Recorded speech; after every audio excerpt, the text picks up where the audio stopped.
ভগবান আপনারে এত জায়গা জমি এত জমিদারি দিছে, এই বছর আপনি মনসা পূজাটা করলেন না কেন? এই গৌরাঙ্গ পাল বলেন, নিত্যানন্দ পাল বলেন, নারায়ণ পাল বলেন, হরিহর পাল বলেন, এরা সবাই ওই আদর করে আমাদেরকে জেডা বলতো, আমরা তাদেরকে জেডা বলতাম। এমন একটা সামাজিক সম্পর্ক অতীতেও ছিল, এখনো আছে। আর বাংলাদেশের মতো এমন সুন্দর সামাজিক সম্পর্ক মুসলমান অন্য ধর্মাবলম্বী মিলেজুলে চলা, এটা দুনিয়ার কোনো দেশে নাই। অতীতেও ছিল না, এখনো নাই, ঠিক কিনা বলেন? এখন গৌরাঙ্গ পাল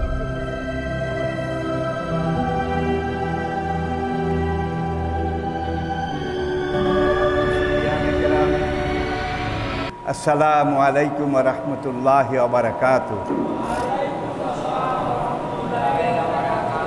মহান রব্বুল আলামিনের বারগাহে রহমতে হাজারো লাখো অনন্ত অযুত কোটি শুকরিয়া আদায় করছি, যিনি মেহেরবানি করে এক সপ্তাহ পরে আজকে আবারও আমাদেরকে পবিত্র ইয়াউমুল জুমায়, জুমার এই পবিত্র দিনে মহান রবের ডাকে সাড়া দিয়ে আল্লাহর ঘরে, মহান রবের ঘরে আসতে পেরেছি। আসার মতো সুস্থতা, তন্দুরুস্তি, শারীরিক সক্ষমতা, আগ্রহ, উৎসাহ, উদ্দীপনা যিনি আমাদেরকে দান করেছেন, তার দরবারে শুকরিয়া আদায় করি। সবাই পড়ুন আলহামদুলিল্লাহ। কথায় বলে যে এই দুনিয়াতে সব কিছুর ঔষধ আছে, প্রতিষেধক আছে, মেডিসিন আছে,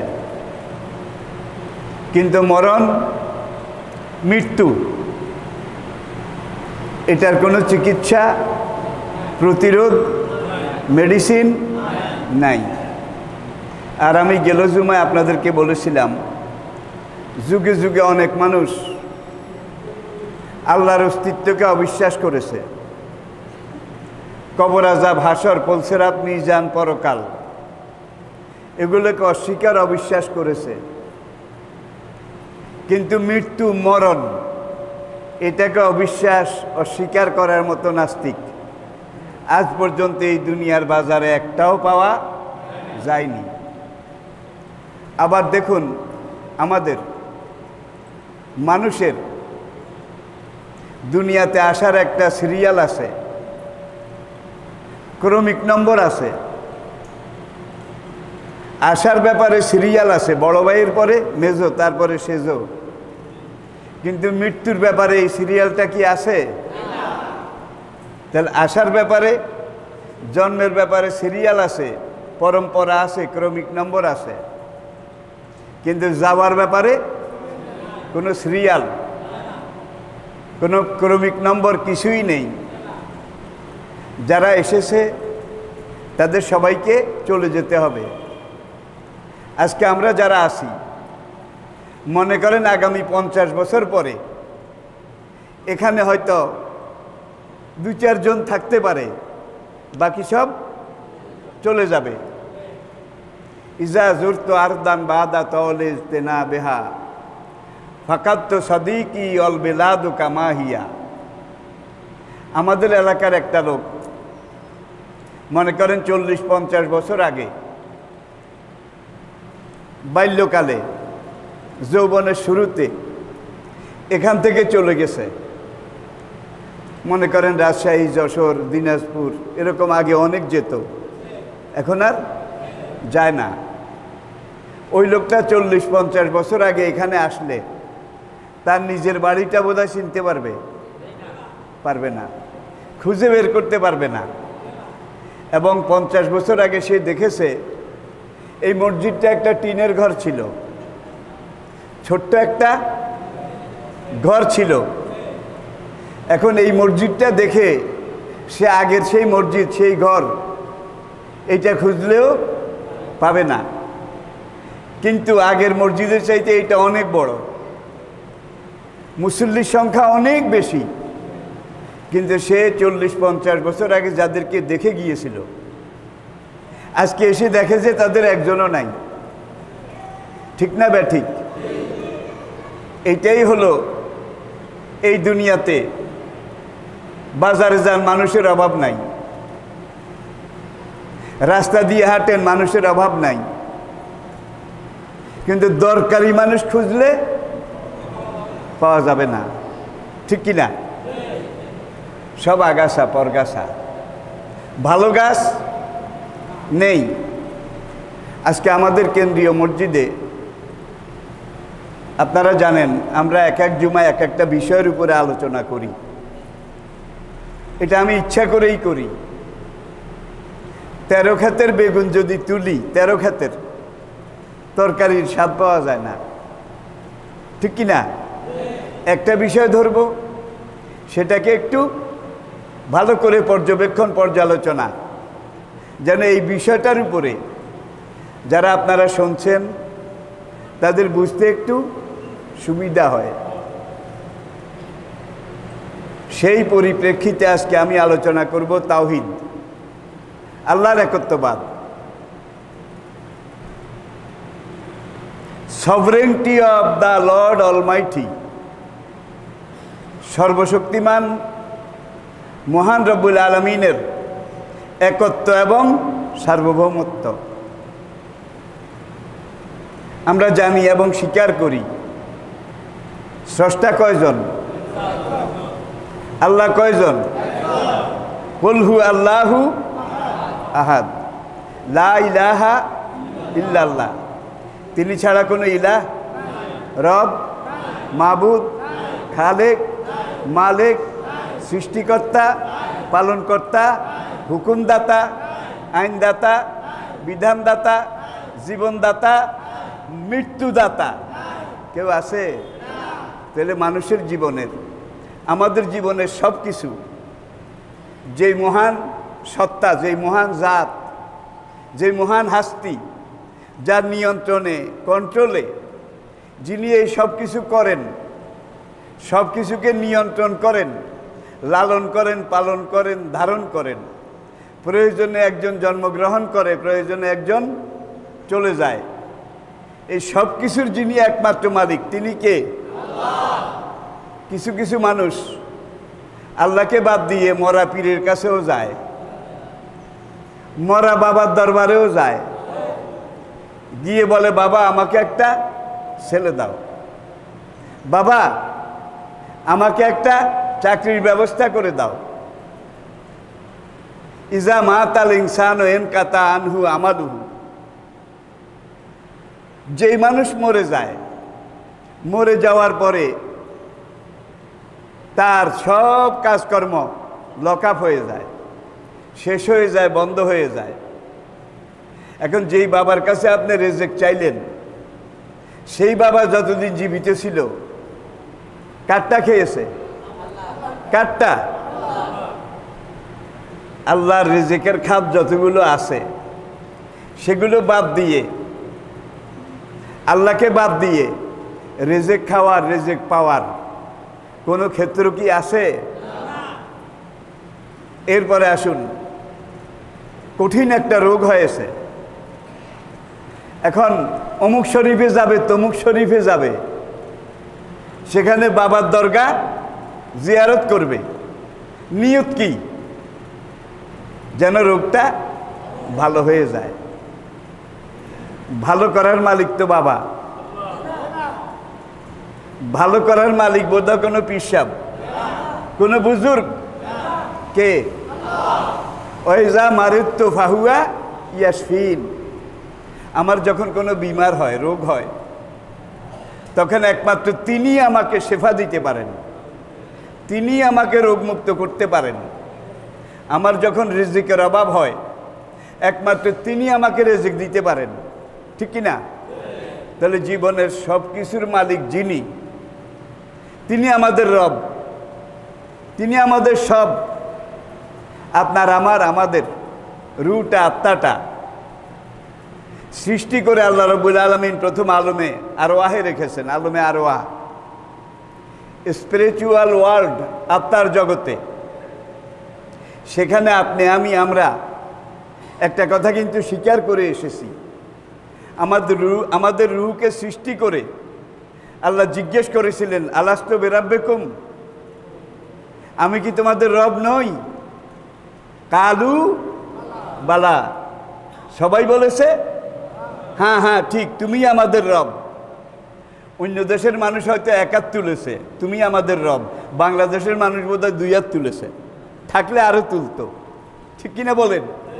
এত স্পর্শকাতর এই দেশ, এত স্পর্শকাতর এই দেশের মানুষের গতিবিধি, চাল চলন, চিন্তা চেতনা, ভাবধারা। তাওহীদ, আহাদুন ওয়াহিদুন তাওহীদুন। আহাদুন এক, ওয়াহিদুন একক, তাওহীদ এককত্ব, এককত্ব। তাহলে এটা দিয়ে আল্লাহ আমাদেরকে একটা কথা বুঝিয়েছেন, তার কোনো শরীক, অংশী, সাহায্যকারী। মনে করেন একটা দেশে প্রেসিডেন্ট থাকে,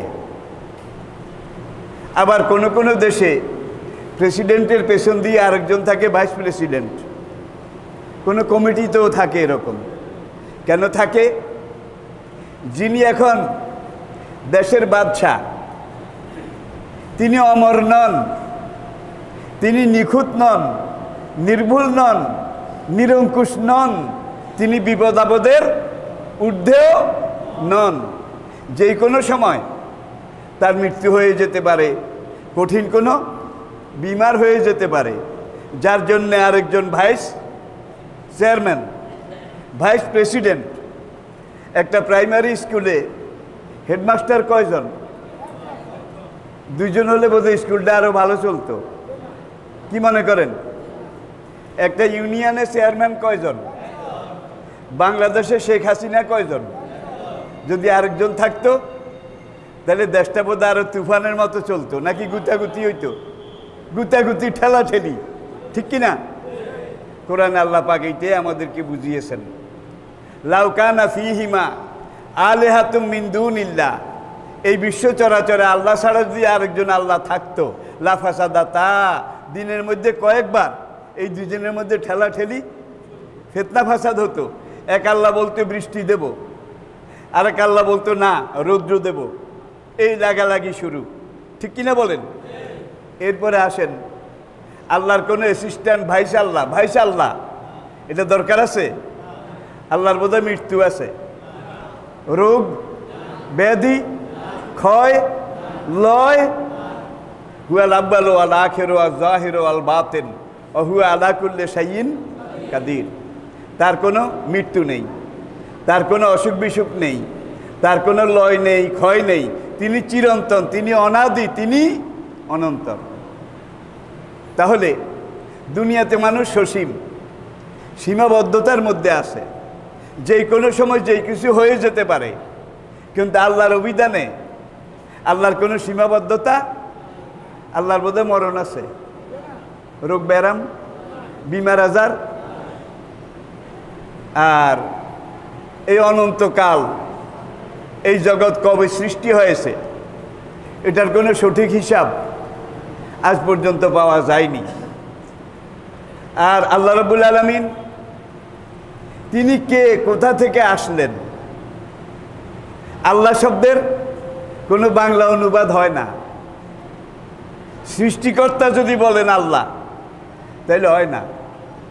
দেখেন হিন্দু পুরাণে ব্রহ্মা সৃষ্টিকর্তা, বিষ্ণু পালনকর্তা, শিব ধ্বংসকর্তা, 3 খোদায় 3 ফাংশন নিয়ন্ত্রণ করে, একজন সৃষ্টিকর্তা, আরেকজন পালনকর্তা, আরেকজন ধ্বংসকর্তা। কিন্তু ইসলামে আমাদের ইমানে, বিশ্বাসে, কোরআনে, হাদিসে সৃষ্টিকর্তা একজন, পালনকর্তা বোধহয় আরেকজন, মৃত্যুদাতা বোধহয় আরেকজন, একজনই সব কিছু, ঠিক কিনা? আর কারো কারো এই ধরনের দেবতা পুরান হয়ে যায়, ইনভ্যালিড হয়ে যায়, হয়ে গেলে এটাকে পানিতে ফেলে নতুন আরেক আল্লাহ, সেই বেদির উপরে আবার আনা লাগে নতুন আল্লাহ, আগেরটা ইনভ্যালিড হয়ে গেছে, বান্দাদেরকে ফয়েজ দিতে দিতে এখন টায়ার্ড হয়ে গেছে, টায়ার্ড, শ্রান্ত ক্লান্ত হয়ে গেছে। কিন্তু আল্লাহ বোধহয় টায়ার্ড হয়ে গেছে, আল্লাহ বোধহয় বুড়া হয়ে গেছে। লক্ষ কোটি কোটি বছর আগে তিনি যেমন ছিলেন আজকে বোধহয় লাডিবর দিয়ে হাঁটে। নাউজুবিল্লাহ, আল্লাহর হাঁটাও তো লাগে না, বুঝার জন্য বলছি আর কি। হুয়াল আব্বালো অল আখেরো অল জাহেরো অল বাতেনো অহুয়া আলা কুল্লে শাইইন কাদির। দেখেন কোরআন কিভাবে আমাদেরকে শিক্ষা দিচ্ছে। তিনি আগে যেমন ছিলেন এখনও তেমন আছেন, অনন্তকাল পর্যন্ত তেমন থাকবেন। আমাদের জীবনে বয়স হয়, আমাদের বয়স বাড়ে। আল্লাহ এমন এক মহাজগতের মহাকালের বাসিন্দা যেখানে সময়ের স্রোত চলে না, যেখানে সময় স্থির, যার জন্য আল্লাহর বয়স বাড়ে না। আল্লাহ আগে যেমন ছিলেন এখনো আন্নাল কুওয়াতা লিল্লাহি জামিয়া। দেখেন কোরআন আমাদেরকে কিভাবে বুঝাচ্ছে। সব শক্তির কেন্দ্রবিন্দু একজন। কয়জন? তিনি কে? আল্লাহ। এখন কেউ কেউ বলে আল্লাহকে তো কোনোদিন দেখি নাই। আমি তো নাস্তিক টাইপের মানুষ, যেটা দেখি না এটা আমি মানি না। তাহলে দুর্গন্ধ বোধহয় দেখা যায়, দুর্গন্ধ, সুগন্ধটা তো দেখা যায়। বাতাস দেখা যায়? যায় না। তাহলে দুনিয়াতে অনেক জিনিস আছে। সকালবেলা আপনি ঘর থেকে বাইর হয়ে ঘরের সামনে দিয়ে কাঁচা রাস্তা, রাস্তার উপরে দেখলেন তাজা গরুর গোবর, গোবর। আপনি তো ঘুমেছিলেন, সকালে দেখেন গোবর, অথবা সকালে এসে দেখেন যে গাড়ির চাক্কার দাগ। কখন গরু এসেছে, গোবর এখানে হয়ে গেছে আপনি বলতেও পারবেন না। গাড়ি কখন গেছে সেটা বোধহয় দেখেছেন, বলতে পারবেন। কিন্তু আপনি বলতেছেন কি, মরার গরু রাত বিরাতে কখন এলো, আমার ঘরের সামনে পায়খানা করে গেল। গভীর রাতে কে আবার আমার বাড়ির সামনে দিয়ে গাড়ি চালিয়ে গেল। আমি যদি আপনাকে গিয়ে বলি ভাই কোনো গরু টরু আসে নাই, গোবরটা অটোমেটিক অটোমেটিক এখানে এসেছে, নিজে নিজে গোবরটা এসেছে, আমি এই কথা বললে বোধহয় আপনি বিশ্বাস করবেন কি? সামান্য গোবরের লাদা একটা অটোমেটিক আসলেও আসতে পারে, পারে না? কি পারে? পারে না। গাড়ির চাকা, আপনি বলেন রাত্রে কে গাড়ি চালিয়ে গেছে, আপনি দেখেন নাই, কিন্তু জানেনও না, আওয়াজও শোনেন নাই, গভীর ঘুমে ছিলেন। তারপরেও চাক্কার দাগ দেখে আপনি বলছেন কে গাড়ি চালায় গেল, কে চালায় গেছে আপনি দেখেন নাই, কিন্তু আপনার মনে কোনো সন্দেহ নাই কেউ না কেউ গেছে। ঠিক কিনা বলেন? তাহলে গোবর যদি সাক্ষী দেয় গরু এসেছিল, চাকার দাগ যদি সাক্ষী দেয় গাড়ি গিয়েছিল, এই চাঁদ সূর্য আসমান জমিন অনন্ত বিশ্ব চরাচর কিভাবে সাক্ষী দেবে না? এটার পিছনেও একজন আছে নাকি নাই? আছে। তিনি রব, তিনি সৃষ্টিকর্তা, পালনকর্তা, আইনদাতা, বিধানদাতা, হুকুমকর্তা। আমাদের জীবনে একমাত্র তাকেই জানতে হবে, তাকেই মানতে হবে, তার হুকুমের কাছে আত্মসমর্পণ করতে হবে। এই জন্য করতে হবে এই জীবনে যা কিছু করি আরেক জীবনে গিয়ে এইটার পুঙ্খানুপুঙ্খরূপ জাররাতুন, হ্যাঁ, সাররাইয়ারা খায়রাইয়ারা, ভালো হোক মন্দ হোক, এটার চুলচেরা হিসাব দেয়া বোধা লাগবে না। আপনাকে যে এত মূল্যবান একটা শরীর এটা দিয়েছেন, শরীরের যে কলকবজা মেশিনারি, দুনিয়াকে 7 বার বিক্রি করলে বোধহয় আপনার এই হার্ট এটা পাওয়া যাবে, কিনা যাবে? দুনিয়াকে কয়েক শতবার বিক্রি করলে যেই টাকা পাওয়া যাবে সেটা দিয়ে বোধহয় আপনার কিডনিটা, লিভারটা, গোল ব্লাডারটা, দুনিয়াকে বিক্রি বারবার করলেও, অনন্ত কোটি টাকা খরচ করলেও এর একটা মেশিন পাওয়া যাবে না। এত মহামূল্যবান মেশিন যিনি দিয়েছেন, একটা গাড়ি চালালে এটার পিছনে খরচ আছে নাকি? একটা লাইট ব্যবহার করলে এটার পিছনে খরচ আছে, একটা মাইক ব্যবহার করলে এটার পিছনে খরচ আছে। কিন্তু আপনাকে যেই মাইকটা দিয়েছে জন্মের পরে আপনি কান্না থেকে শুরু করে এরপরে কথা বলা থেকে শুরু করে আজকে আপনার বয়স ৮০ বছর। এই মাইকটা আপনি ঘরে বাজাইলেন, বাইরে বাজালেন, দোকানে, পাটে, রাস্তাঘাটে, হাটে বাজারে এই মাইকটা যে ব্যবহার করলেন, কয়বার ব্যাটারি চার্জ দিয়েছেন বলেন? কি তাহলে লাইফ গ্যারান্টি, লাইফ চার্জ। এই যে দুইটা টর্চ লাইট দিয়েছেন, লাইট জন্মের পর থেকে এই লাইট আপনার জ্বলতেছে। সব কথার বড় কথা চিন্তার ব্যাপার যেটা, আজকে আপনার বয়স ৫০, ৬০, ৭০ বছর। এই লাইটের ব্যাটারি কয়দিন বদলিয়েছেন? কয়বার চার্জ দিয়েছেন? আচ্ছা, জুতা, স্যান্ডেল ২ মাস ৬ মাস পায়ে দিলে এটার তলা কি হয়ে যায়? ক্ষয় হয়ে যায়, সমান হয়ে যায়। এটা এখন পা দিলে বিপদের ঝুঁকি আছে, স্লিপ করতে পারে, তাড়াতাড়ি আরেকটা লওয়া লাগে অথবা এটা মেরামত করা লাগে। আপনার পায়ের তলায় তিনি এক জোড়া স্পঞ্জ লাগিয়ে দিয়েছেন। স্পঞ্জ, স্পঞ্জ দেখেন, নরম নরম, নরম নরম এক জোড়া স্পঞ্জ পায়ের তলায় লাগিয়ে দিয়েছেন। এখন আপনি জীবনের শুরু থেকে আজকে ৬০-৭০ বছর পর্যন্ত এই যে হাঁটতেছেন, পায়ের তলার স্পঞ্জ কয়বার বদলাইছেন? কয়বার হাফসুল করাইছেন? কয়বার মেরামত করিয়েছেন? এই জুতা স্যান্ডেলের মতো যে এইটারে ৬ মাস ১ বছরে বারবার বদলানো লাগতো, হাফসুল করা লাগতো, আর এইটার ব্যাটারি বদলানো লাগতো, এইটার মাইকে চার্জ দেওয়া লাগতো, তাইলে এগুলাতে চার্জ দিতে দিতে আপনার তালুকদারি সব বিক্রি করা লাগতো, ঠিক কিনা বলেন? এত মহামূল্যবান কল কবজা যিনি আমাদেরকে দিয়েছেন, তিনি এগুলার ভাড়া চান না। লাইফ গ্যারান্টি, লাইফ চার্জ তোমাকে দিয়েছি, ৪০ বছর ৫০ বছর তুমি এগুলা ব্যবহার করো, বিনিময়ে তুমি আমাকে স্বীকার করো, লা ইলাহা ইল্লাল্লাহু, আমার নবীকে স্বীকার করো, আমার তাওহীদ রিসালাত মানো। দৈনিক ৫ বার তুমি আমার দরবারে এসে আমাকে সেজদা করো। ১১ মাস পরে ১ মাস রোজা রাখো। সম্পদ যদি থাকে তার এই হারে এতটুকুন যাকাত হিসাবে, দান হিসাবে গরিবদেরকে দান করো। আর এগুলো যে দান করবে, এগুলো বোধহয় আল্লাহ ভাড়া হিসাবে উসুল দেবে নাকি? ভাড়া নাই, life free, long life free. আমার এগুলো সব ব্যবহার করো, আমি যেইভাবে বলেছি এইভাবে ব্যবহার করো, আমার হুকুম মতো ব্যবহার করো। তুমি খাও দাও, সব কিছু করো, পরিবার পরিজন এগুলাকে ধারণ করো, সন্তান সন্ততি লালন পালন করো। বিবির সাথে কেমন ব্যবহার করা লাগবে তিনি বোধহয় বলে দেন নাই। কি স্বামীর সাথে কেমন কেমন আচরণ স্ত্রী করবে তিনি বোধহয় বলে দেন নাই। বাচ্চাদেরকে কিভাবে কি কি শিখাতে হবে তিনি বোধহয় বলে দেন নাই। কোনটা বলেন নাই একটা বাইর করেন না। কি তিবিয়ানান লিকুল্লি শাই, সর্বশেষ যে আসমানি কিতাব কোরআন তিনি নাজিল করেছেন।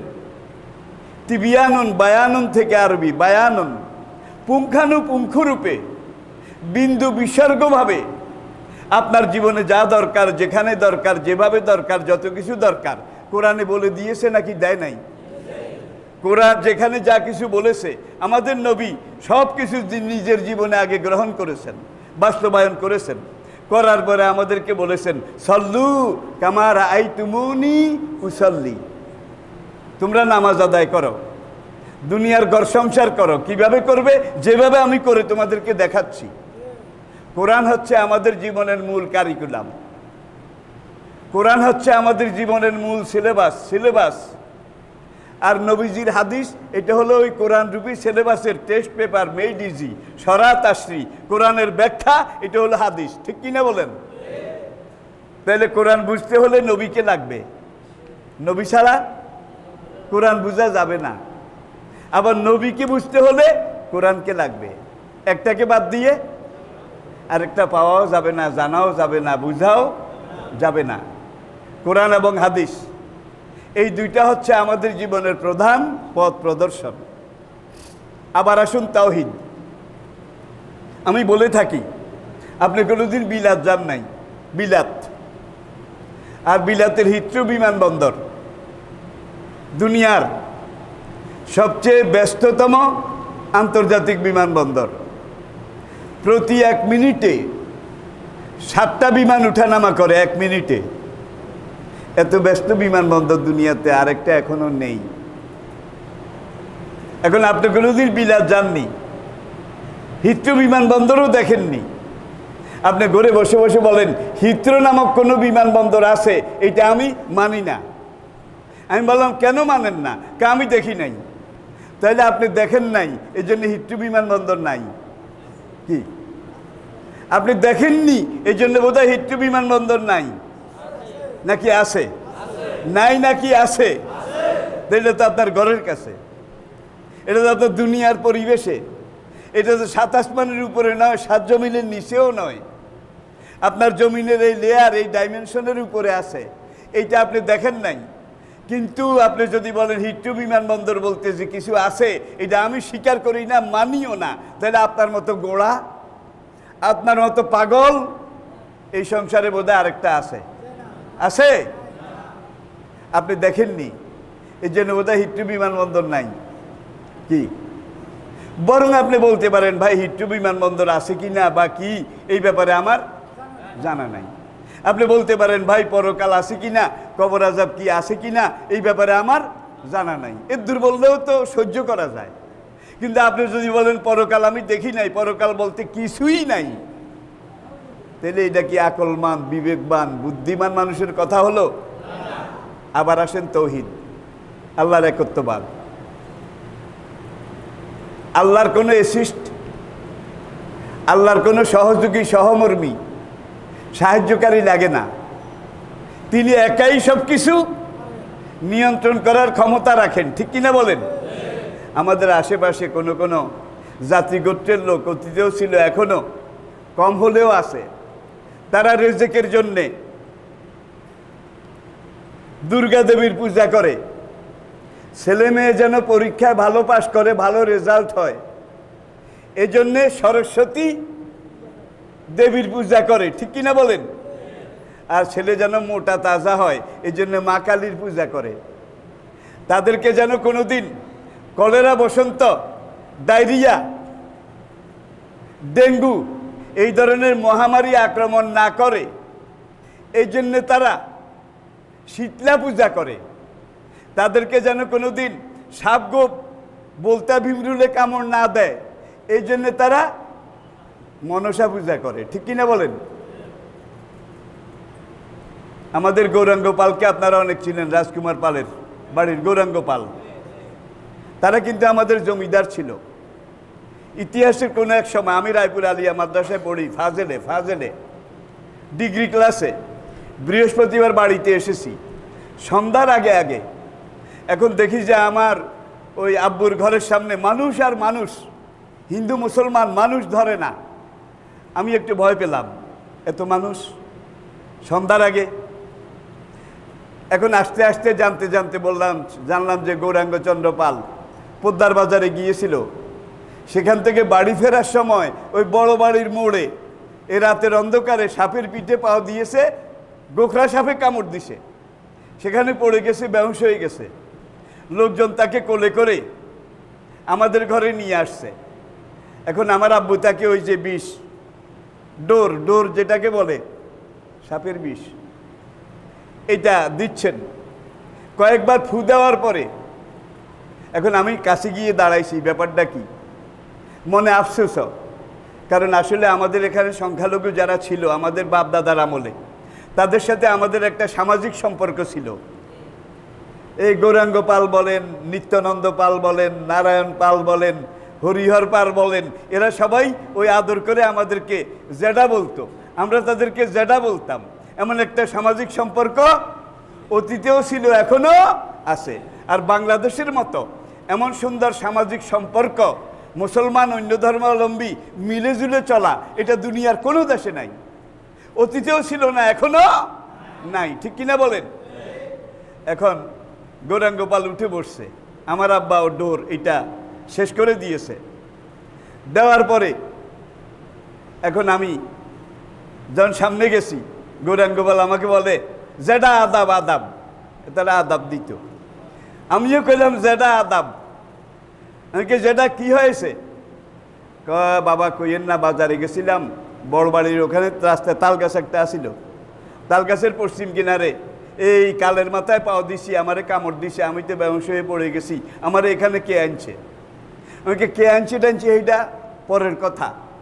আল্লাহ আপনারে এত ধন দৌলত, ভগবান আপনারে এত জায়গা জমি, এত জমিদারি দিছে, এই বছর আপনি মনসা পূজাটা করলেন না কেন?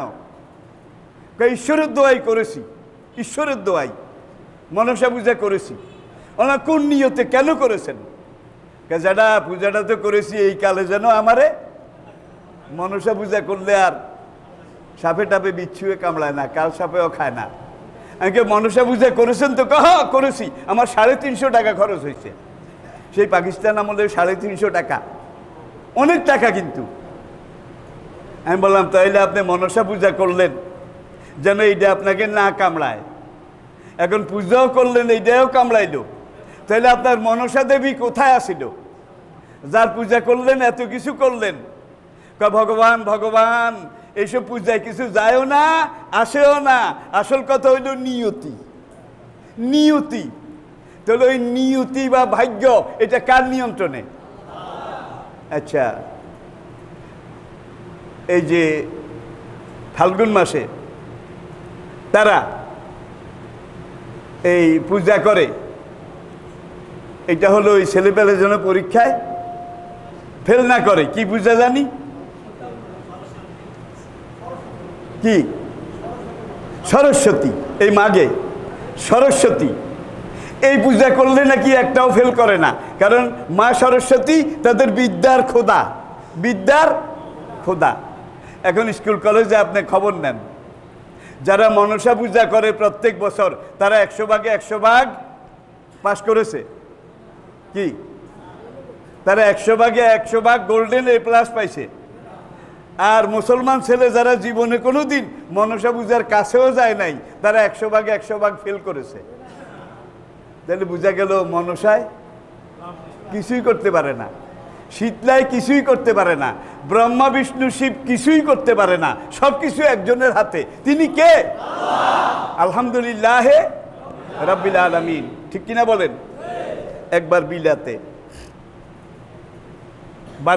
বার্মিংহাম শহরে তাওহীদ আল্লাহর একত্ববাদ, সভরেন্টি অব অলমাইটি আল্লাহ, এই বিষয়ের উপরে আমি বক্তব্য রাখলাম।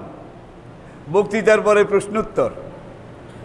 এখন এক খ্রিস্টান সাংবাদিক, সে একবার আমার সামনে এসে আমাকে একটা প্রশ্ন করলো, কাগজেও লিখে আনলো যে অনারেবল মাওলানা, আপনি যেই বক্তব্য রেখেছেন আমার কাছে খুব ভালো লেগেছে, আপনার প্রত্যেকটা কথা যৌক্তিক, যুক্তির দাবি রাখে, বিবেকে আঘাত করে। বললাম কি? আসলে গড কয়জন? আসলে গড কয়জন? কারণ আমি এতক্ষণ বক্তৃতায় প্রমাণ করেছি গড একজন। তবে গড বলতে আল্লাহ বলা যাবে না, কিন্তু গড ভিন্ন জিনিস। গডের বউ আছে, কি? গডেস। ভগবানেরও বউ আছে, ভগবতী। ঈশ্বরীরও বউ আছে। আল্লাহর কোনো আল্লি? খোদার কোনো খোদানি? আচ্ছা, খোদা শব্দটা ফার্সি, এখানে দুইটা বর্ণ একত্র হয়েছে, খোদ যোগ আ, খোদ যোগ আ, খোদা। খোদ হলো নিজে, আ হইল এসেছেন, যাকে কেউ সৃষ্টি করে নাই, স্বয়ম্ভু, স্বয়ম্ভু যিনি নিজে এসেছেন। ভদ্রলোক আমাকে বলে আসলে গড কয়জন? দেখেন কারবার। আমি বললাম কয়জন হইলে ভালো হয়? আমরা তো 3 জন মানি। আমি বললাম কোন 3 জন? God the Father, God the Mother, God the Holy Ghost. যে আল্লাহ নিজে এক খোদা, আল্লাহর বউ বিবি মারিয়ম আরেক খোদানি, আর খোদা আর খোদানির মিলনে পুত্র যিশু, গড দি হোলি গোস্ট, এই 3 জন মিলে আমাদের খোদা। বললাম ডাহা মিথ্যা কথা, ডাহা মিথ্যা কথা। ওলাম ইয়াকুল্লাহু কুফু, আল্লাহ বোধহয় কোথাও বিয়া করেছে। গডে করলে করতে পারে, কি? গডে বিয়া করলে করতে পারে, কিন্তু আল্লাহ আর গডে বিয়া করে, এটা ব্যাকরণেও কয় গডেস, গডেস। ঈশ্বরী বিয়া করে ঈশ্বরী, ভগবানে বিয়া করে কিন্তু আল্লাহর কোনো আল্লি, খোদার কোনো খোদা নেই আজ পর্যন্ত কোনো ডিকশনারিতে, কোনো সাইক্লোপিডিয়ায় পাওয়া যায়নি। এখন সে আমাকে বারবার বলে আসলে কয়জন, আসলে কয়জন? আমি বললাম আসলেই একজন। কয় না, আমরা তো 3 জন মানি। আমি বললাম মাই ডিয়ার জেন্টলম্যান, আপনি আমাকে বলেন তো শতকিয়াতে অঙ্ক কয়টা? শতকিয়া, শতকিয়া জানেন? হ্যাঁ, এটা তো 1 2 ছেলেরাও জানে। আমি বললাম কয়টা? 1 2 100, 100টা, 1 থেকে 100। আমি বললাম আপনার এই জবাব ঠিক হয় নাই, ভুল। যদি পারেন ঠিক করে বলেন শতকিয়াতে অঙ্ক কয়টা। একটু চোখ বন্ধ করে বলে 10টা, 10টা। আমি বললাম কি করে বুঝলেন? এইটাও ভুল। শতকিয়াতে অঙ্ক 100টাও নয়, 10টাও নয়। শতকিয়াতে অঙ্ক মাত্র একটা, সেটার নাম কি? 1। সেটার নাম কি? 1। নো নো নেভার, বা 2 3 4 5, দোজ আর সাম অলসো। 2 3 4 5 এগুলোও তো অঙ্ক। আমি বললাম না, 2 কোনো অঙ্কই না, 2-এর কোনো দামই নাই। 2 অর্থ 1 যোগ 1। 1 2 বার লেখে যোগ করলে যোগফল যেটা হবে সেটার নাম কি? 1 6 বার লেখে যোগ করলে যোগফল যেটা হবে সেটার নাম কি? 6। ঠিক কিনা বলেন? যে 1 মানে না, আমি 1 জানি না, 1 মানিও না, 1 স্বীকারও করি না, আপনি আমার একটা 2 দেন। কেন 2 দিতে হইলে আগে কি? যে 1 জানে না, 1 মানে না, 1 স্বীকারও করে না, তার 2 3 4 শতকিয়া করা কিয়া হিসাব কিতাব অঙ্ক সব ভুল, সব গলত, সব বাতিল, সব বেকার। ঠিক কিনা বলেন? ও আই আন্ডারস্ট্যান্ড, আই আন্ডারস্ট্যান্ড। এখন সে মাথা লাড়ে, হ্যাঁ বুঝতে পেরেছি, এতদিন তো এইভাবে বুঝি নাই। তাহলে আপনি যদি 7 এটা গণনা করেন 7, তাহলে আপনি মেনে নিয়েছেন 1 7 বার। কি আপনি যদি বলে 1 নাই, 1 মানি না, তাহলে আপনি 7 একটা দেন। 7 দিতে হইলে কি লাগবে? যার জীবনে 1 নাই তার জীবনে বোধহয় 7 আছে। হ্যাঁ হ্যাঁ মানো। লোকটা অবশ্য 2 দিন পরে আমি যেখানে থাকি ঠিকানা মতো এসে ইসলাম গ্রহণ করেছে আমার হাতে। আল্লাহু আকবার, আল্লাহু আকবার। এরপরে সে আমাকে বলে what do you mean by with 0 0? আচ্ছা ঠিক আছে, শতকিয়াতে অঙ্ক একটা, 1, আর কোনো অঙ্ক নাই। আপনি যেই যুক্তি দিয়েছেন এটাকে কাটার ক্ষমতা আমার নেই, অস্বীকার করারও উপায় নেই। What do you mean by with 0 0 0? শূন্য, শূন্য। এইটার আপনি কি অর্থ করবেন?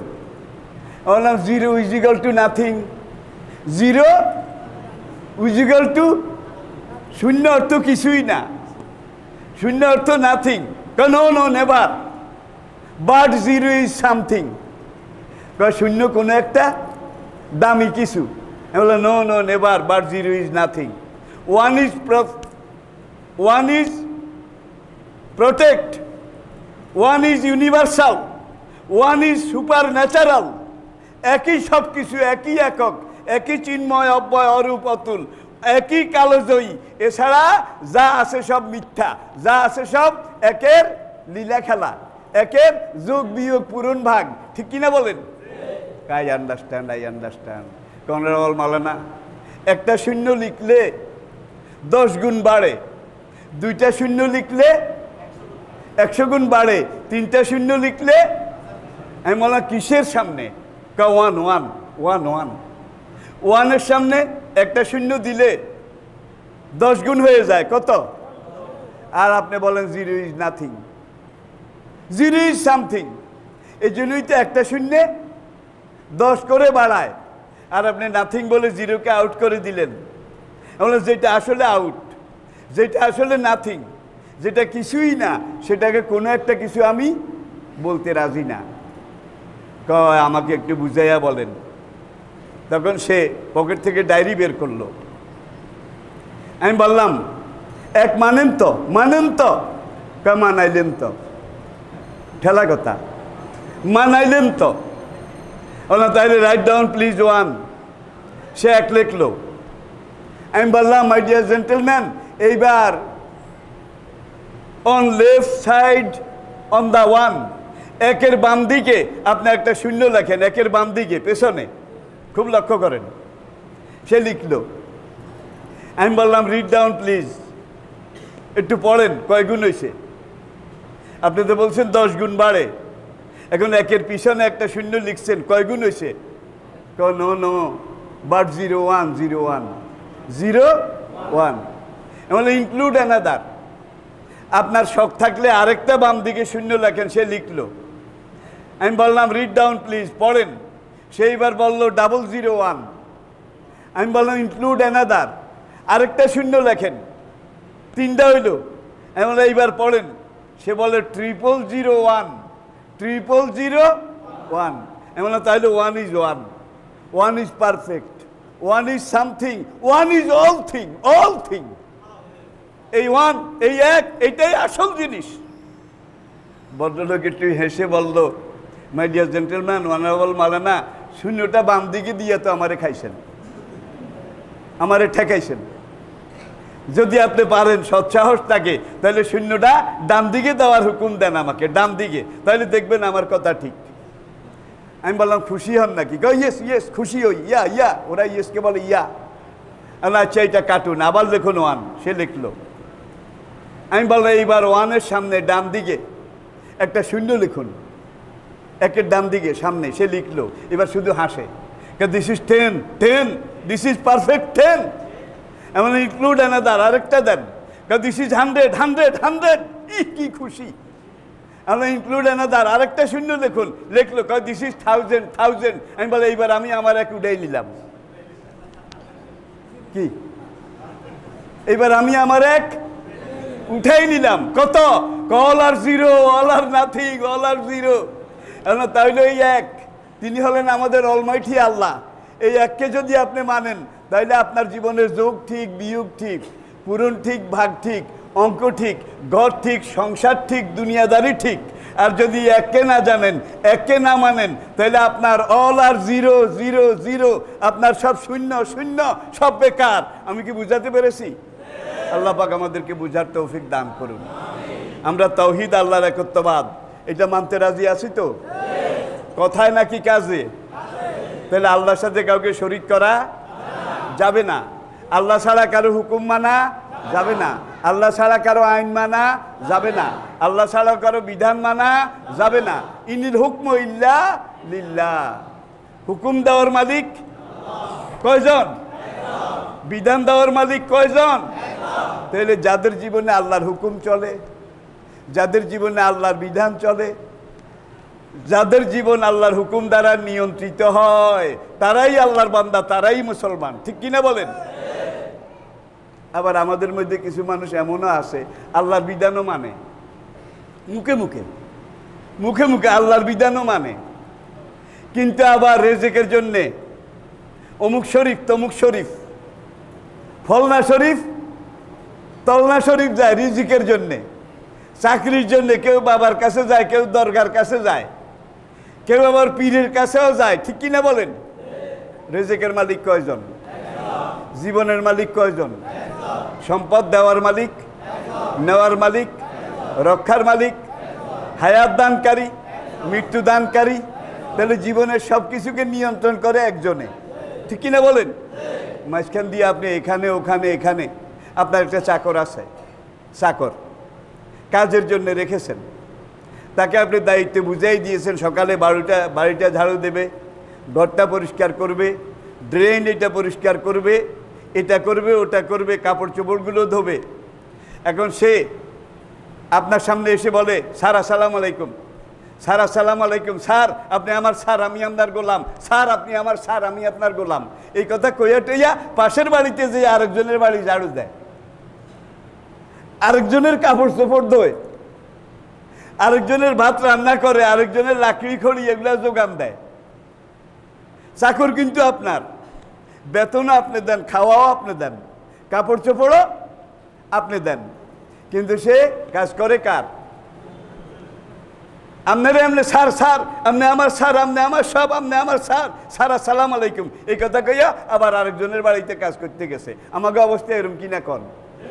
কি আল্লাহরে স্যার স্যার করি, আপনি আমার স্যার, আপনি আমার স্যার, কিন্তু আমরা এটার জন্য এখানে, এইটার জন্য এখানে, ওইটার জন্য সেখানে, এই ধরনের অভ্যাস বোধহয় নাই, মরহুম গোলাম সারোয়ার সাহেব, তিনি একবার বলেছিলেন, আমার মনে আছে, নাগেরহাটে আমি তখন ছাত্র, বয়স বেশি না, কয় ভাত খায় ভাতাইয়ার ঠ্যাং টিপে নন্দাইয়ার, ভাত খায় ভাতাইয়ার পাও টিপে নন্দাইয়ার। কার খাই? কার কাছে পাই? কার কাছে চাই? আর আমরা হুকুম আহকাম কার মানি? কি? তাহলে সব নন্দাইয়ার, বাতাইয়ার কাছে কেউ নাই, বাতাইয়ার কাছে কেউ নাই, দু চারজন হাতে গোনা ছাড়া, ঠিক কিনা বলেন? তাহলে আসুন আজকে তাওহীদের আলোচনায় যেটা শিখলাম, যেটা বুঝলাম, আল্লাহ ছাড়া কোনো মাবুদ নেই, কোনো ইলাহ নেই, সুখদাতা, দুঃখদাতা, জীবনদাতা, রোগদাতা, শোকদাতা কেউ নেই। আপনার আমাদের জীবনের সব কিছুর একমাত্র নিয়ন্ত্রক, আমাদের জীবনের সব কিছুর একমাত্র মালিক মুখতার একজন, তিনি কে?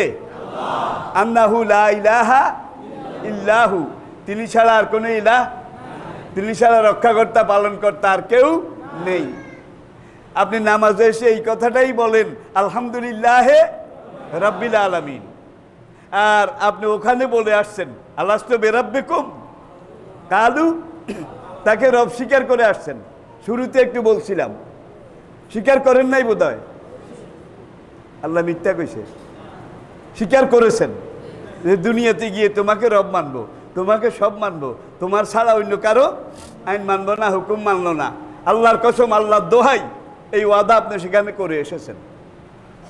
আপনি এখানে এসেছেন, এখানে আসার পরে আপনার এক কানে আজান আর এক কানে একামত দেওয়া হয়েছে। কি? যে স্বীকার করে এসেছো আল্লাহকে রব মানবে, তুমি তো এখন দুনিয়াতে এসেছ, এখন আল্লাহর স্লোগানটা একটু শুনো, আল্লাহু আকবার, আল্লাহু আকবার, আশহাদু আল্লা ইলাহা ইল্লাল্লাহ, ঠিক কিনা বলেন? এটা আপনার কানে দেওয়া হয়েছে। দেওয়ার পরে আপনাকে লালন পালন করে আপনার বাবা মা একটু বড় করেছে, আপনি লেখাপড়া শিখেছেন যেদূর বয়স অনুযায়ী। এরপরে আপনি 7 বছর বয়স পার হয়েছে, 10 বছরের মধ্যে আছে, এই 7 থেকে 10 বছর এই বয়সের মধ্যে আপনার উপরে সালাত ফরজ, নামাজ কি 10 বছরের উপরে কিন্তু আর ছাড় নাই।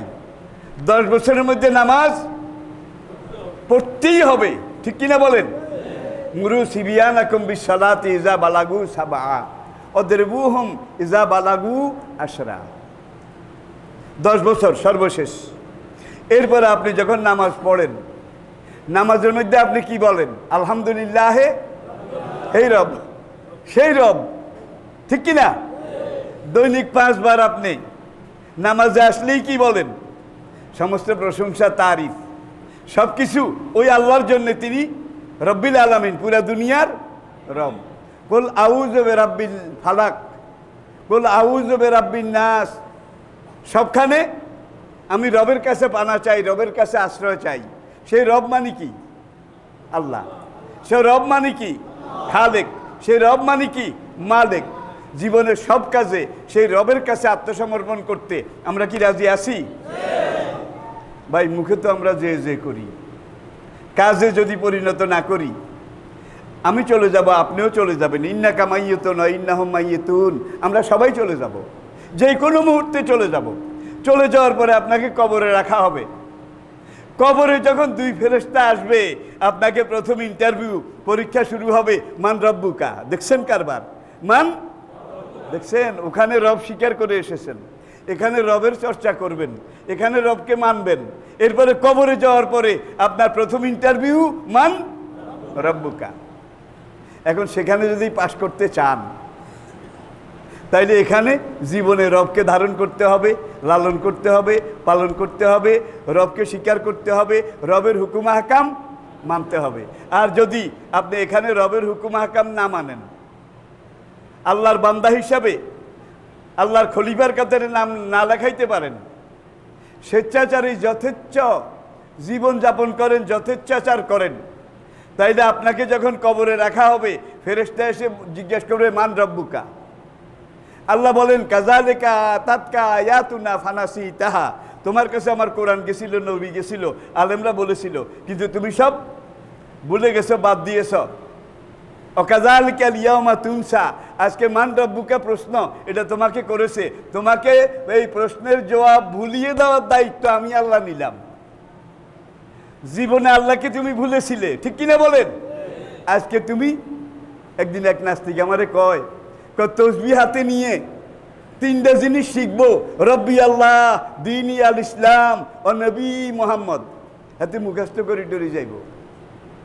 কবরে জিজ্ঞেস করলেই যেন পটাং পং জবাব দিতে পারে। আল্লাহ বলে তুমি যতই মুখস্থ করে আসো, যদি আমার বান্দা দুনিয়াতে জীবনে না হতে পেরে থাকো, যদি আমার কাছে আত্মসমর্পণ না করে থাকো, তুমি যতই মুখস্থ করো, অকাযালিকাল ইয়াওমা তুনসা, তোমাকে ভুলাই দেওয়ার দায়িত্ব আমি আল্লাহ নিলাম। কারণ তুমি দুনিয়াতে আমাকে ভুলেছিলে। তাহলে এই ভুলাই দেওয়াটা আল্লাহর বোধহয় বেইনসাফি হবে নাকি ইনসাফ হবে? বেইনসাফি হবে নাকি ইনসাফ হবে? আর যদি আপনি এখানে দিন মেনে থাকেন, আল্লাহকে রব মেনে থাকেন, আল্লাহর নবীর ইতাআত আনুগত্য করে থাকেন, আল্লাহর কোরআন মেনে থাকেন, তাহলে আল্লাহ পাক বলছেন যে আমি আল্লাহ ওয়াদা করছি, ইউসাব্বিতুল্লাহুল্লাযীনা আমানু ওয়া আমিলুস সালিহাত, যারা আমি আল্লাহর উপর ঈমান আনবে, দুনিয়াতে নেক আমল করবে, আমি তাদেরকে কবরে যত প্রশ্ন জিজ্ঞাসা করবে তাদের মুখ দিয়ে প্রশ্নের জবাব বের করে তাদেরকে ফার্স্ট ডিভিশনে পাশ করার দায়িত্ব আমি আল্লাহ নিলাম। আল্লাহু আকবার, আমি আল্লাহ নিলাম। তাহলে আল্লাহ যদি প্রশ্নের জবাব কবরে ফেরেশতারা জিজ্ঞাসা করলে আপনাকে মনে করায় দেয়, স্মরণ করায় দেয়, ঠিক কিনা বলেন? এরপরও আরেকটা কথা, শেষ কথা আজকের, সেই শেষ কথাটা হলো কবরের 3 প্রশ্ন কোন ভাষায় হবে? কোন ভাষায়? আহেব্বুল আরবি আলে সালাস, 3 কারণে আরবিকে ভালোবাসো, 3 কারণে আরবি শিখো। লেয়ান্নি আরবি, কেননা আমি মুহাম্মদ সাল্লাল্লাহু আলাইহি সাল্লাম আরবি, অল কোরআনও আরবি। কোরআন কি? ও লিসানু আহলিল জান্নাতে আরবি। তুমি যখন মরে যাবে, কবর থেকে শুরু করে অনন্ত জীবনের ভাষা হবে আরবি। এখন আমরা তো ওই অঙ্কের স্যারেরে মাস 10,000 টাকা বেতন দিই, অঙ্কের স্যারেরে, ইংলিশ স্যারেরে মাস 10,000 টাকা বেতন দিয়ে বাচ্চাদেরকে প্রাইভেট পড়াই। আর ওই সূরা কেরাত কোরআন শিখেন না, স্যারের বেতন 300 টাকা, তাও 9 মাসের বাকি। কি এরকম আছে না নাই? জোরে বলেন, আছে না নাই? তাহলে আপনি গুরুত্ব কোনটারে দিলেন? তাহলে আল্লাহর দিনকে আপনি ভুলে গেছেন। সবচেয়ে বেশি গুরুত্ব দেওয়া দরকার ছিল এইটা। কবর, হাসর, পুলসিরাত, মিজানে আপনার নাজাতের জন্য দরকার এইটা, ঠিক কিনা বলেন? আর ইংরেজি অঙ্ক যে সারেরে দিছেন, এটা কত বছর চলব? চাকরিতে চললেন, রিটায়ার হওয়া পর্যন্ত কয়েক বছর। আর এই কোরআন, হাদিস, আরবি, সূরা কেরাত, এগুলো যদি আপনি শিখান, তাহলে এগুলো কত বছর চলবে? দুনিয়ার জীবনটা তো চলবে। কবর থেকে হাসর, পুলসিরাত, মিজান, জান্নাত, জাহান্নাম, অনন্ত জীবনে আপনার ভাষা কি হবে? সুতরাং আরবি শিখতে হবে, আরবি বুঝতে হবে, আরবি শিখাতে হবে। আমাদের ছোটোকালে দেখছিলাম, বেলা যখন 7টা, 7:30 বাজত, ছোট ছোট ছেলে মেয়ে দলে দলে, কেউ সিনেমাতার দি এই বাঁশের রেল বানাইতো, এইভাবে বাঁশের রেল, এই বাঁশের রেল বগলের তলে করে কায়দাম পাড়া এগুলা লগে নিয়ে রাস্তায় রাস্তায় বাচ্চাদের মিছিল হইতো। আজকাল কি আছে? সকালে কোনো বাড়ির সামনে দিয়ে গেলে দেখা যাইতো যে বাড়ির বুড়া বেটা চশমা একটা ভাঙ্গি গেছে, চশমার এক ঠ্যাং সুতা দিয়ে বাঁধছে, বাঁধি ডুলি ডুলি কোরআন শরীফ তেলাওয়াত করে। প্রত্যেক বাড়ির সামনে এরকম দেখা যাইতো। এখন কি দেখা যায়? দেখা যায়? তাহলে বোঝা গেল এখন আর আল্লাহর দরকার নেই। আগে এক কানি জমিতে 20 মণ ধান হইলে জমির মালিক 3 বার মিলাদ শরীফ পড়াইতে হুজুরের দাওয়াত দিত, আল্লাহ নিজের হাতে দিছে, গন্ডামুনি হয়েছে, গন্ডামুনি। আর ঘন্টায় কমন হয় কি? কিন্তু এটার মধ্যে ডায়াবেটিক ঢুকাইয়া দিছে, ব্লাড প্রেশার ঢুকাইয়া দিছে, এটার মধ্যে নানান রোগ ব্যায়াম ঢুকাইয়া দিছে। আগে কোনো খাওয়ার মধ্যে এত রোগ ব্যায়াম আসিল না, ঠিক কিনা বলেন? আল্লাহ যদি বাঁচিয়ে রাখেন, ইনশাআল্লাহ আগামী জুমায় আবার দেখা হবে। আবার ইসলামের এই জরুরি বিষয়ের উপরে আল্লাহ বাঁচিয়ে রাখলে আমরা যেন আলোচনা করতে পারি। তবে আগামী জুমা আমার ভাই সানাউল্লাহ সাহেব পড়াবেন। আগামী জুমা শেষ জুমা, আমাকে এই একটা জুমা আরেকখানে পড়াইতে হবে, এটা বোধহয় আপনারা জানেন। আল্লাহ পাক আমাদেরকে বুঝার তৌফিক দান করুন। আসসালামু আলাইকুম রহমতুল্লাহি ওয়া বারাকাতুহু। এগুলো খোল খোল তাড়াতাড়ি।